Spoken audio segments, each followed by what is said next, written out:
para po ma-explain nila din. Although alam naman na po namin, pero for them to really, kumbaga, take it seriously na meron po tayong pinapatupad na MSR. Magpapadala na ng notice to explain ng Department of Agriculture at Department of Trade and Industry sa lahat ng mga retailer na nagbebenta pa rin ng higit sa itinakdang Maximum Suggested Retail Price o MSRP sa baboy. Ayon sa ahensya, matagal nang napagkasunduan na dapat ay 230 pesos ang farm gate price nito habang 300 pesos kada kilo ang sabit ulo upang maibenta naman sa palengke ng 350 pesos per kilo ang kasim at pige at 380 pesos ang kada kilo ng liempo. Subalit sa isinagawang pag-iikot ng DA kaninang umaga, marami pa rin ang hindi nakakasunod. 250 to 255 po talaga yung lumalabas na farm gate price. At sinasabi po nila na yun nga, mayroong mga in-between pa yun na mga ahente, kumbaga yung mga nagkakalap po ng mga baboy. Kaya naman ayon kay Agriculture Assistant Secretary for Agribusiness, Marketing and Consumer Affairs, Genevieve Guevara, magpapadala na ng sulat ang ahensya at ang Department of Trade and Industry sa mga kinakikitaan ng paglabag upang makapagpaliwanag ang mga ito.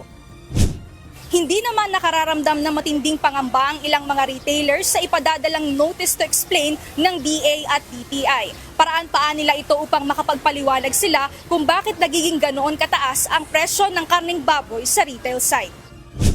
Pwede naman po, para may pasa ko rin doon sa farm namin na bakit ganoon nga kataas ang bigay nila. Giit pa ni Edna Lynn, nagiging tampulan ng sisi ang retail at trader side pagdating sa presyo ng baboy samantalang nakadepende lamang aniya sa farm na pinagkukuhanan nila. Wala rin aniya silang nakukuhanan na 230 pesos na farm gate price kundi sa presyong 250 to 255 pesos lamang.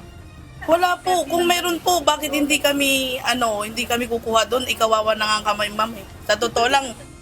Samantala, magpapatupad naman ng pork tracking system ang ahensya na layong matrace ang bawat layer na pagdadaanan ng baboy papunta sa merkado. Ayon kay Food Terminal Incorporated President and CEO Joseph Lo, matapos ang lahat ng requirements pagsapit ng Mayo ay maisasagawa na ito. Tinetrace po natin yung from the farm, yung mga inputs nila, then pagpasa sa mga biyahero, pagpasa sa slaughterhouse, hanggang sa wholesaler, retailer. Sa paraan din aniya ng tracking system, makikita kung saan side ang may mataas na presyo kaya nagiging apektado ang presyo nito sa mga pamilihan. Sa ngayon, apila pa rin ng ahensya na babaan ng mga supplier ang farm gate price ng baboy upang makasabay ang mga retailer sa bentahan nito sa pamilihan. Nia Alonso, UNTV News and Rescue. Diyos ang aming sandigan, serbisyo publiko ang aming pinahahalagahan.